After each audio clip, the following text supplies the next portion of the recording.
you're having a fantastic day. Now this video I'm just going to show you, talk to you a little bit about how you can care for the string of pearls plant, also known as string of beads and also Senecio rowleyanus.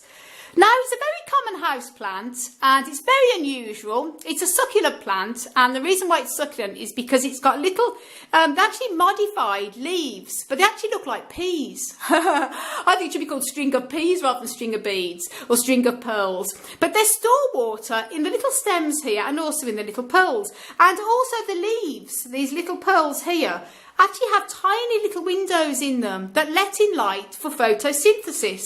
But it's a very unusual plant. This one here actually does need a bit of a good water, which is why the peas are a little bit shriveled, so I'm going to give that good water after. But it's very easy to look after. Now what I do is during the spring and summer, I keep this plant in a place that gets plenty of sunshine, but not too much intense sunshine. So it gets like either morning or afternoon sun. I find that works better than all day sunshine, but some people grow them outdoors in the sunny spot and they have no problems.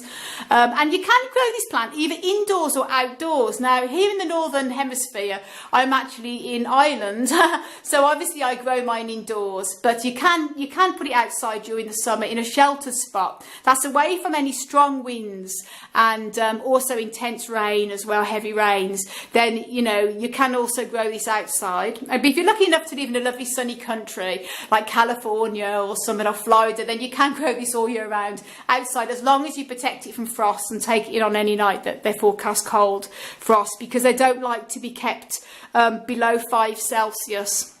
And in fact, this one, although I've got it in my conservatory, I have a heater that comes on if it drops below 2 to 3 in this conservatory. But if they forecast it below 5, I pop this back into the office of a night time because they don't like too much cold. And so when it comes to watering, I keep it well watered during the spring and summer. I always let the soil dry out completely in between waterings because they don't like all succulent plants, don't like to be sitting in damp soil all the time.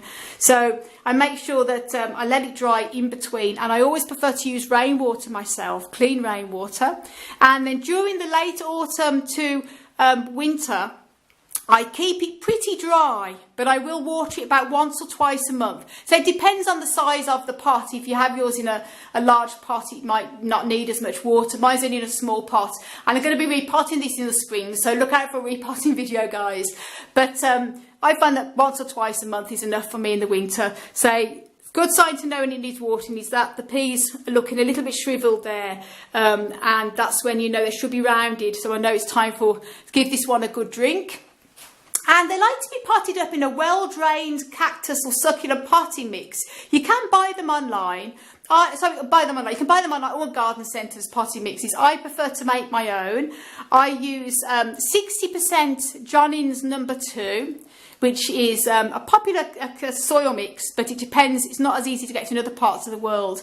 But I prefer to use a soil-based compost, in that case Johnnins, and I use 40% horticultural sand, and I mix the two together, and I find that works best for a lot of my succulents and my cacti. So you can use extra perlite if you want as well. And when it comes to feeding, I don't feed this plant at all during the winter, but I will start to feed it from the spring and the summer. And I sometimes use a cactus mix, or I use an organic tomato fertiliser. I like using MaxiCrop, and I think that encourages flowering. Now, this is actually strange. It's been flowering for me in January. It's just dropped a couple of flowers now, just died off. But they do sometimes flower in the winter as well. But usually it flowers from the April. And I'll put a link down to a video last year that I did on this plant in flower. You can check that out. I'm hoping it'll flower again for me in the spring this year. And yeah, when it comes to the temperatures, they say they don't take frost, so don't keep them out in frost or anything like that. And ideally in the winter, don't really let the temperatures drop below 7°C, because they do like it a bit more warmer than a lot of cacti and other succulents do. And they make wonderful hanging baskets as well. As you can see, this here is hanging absolutely fantastic. Now, in its natural habitat, it's a plant that comes from South Africa. And it normally grows like a vine. These actually trail along the ground, and they root really easily from the stems onto the ground and growing across. But obviously in cultivation you see them always by hanging baskets.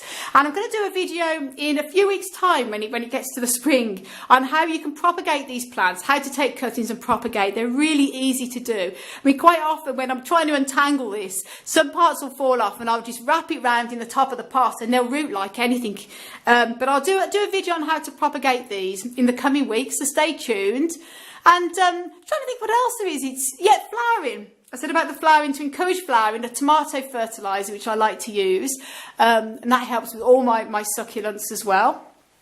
And I'm trying to think what else. Anything else I need to say about this now? I think it's pretty much it, to be honest with you. So there you go. I hope you found this useful, guys, on the string of pearls.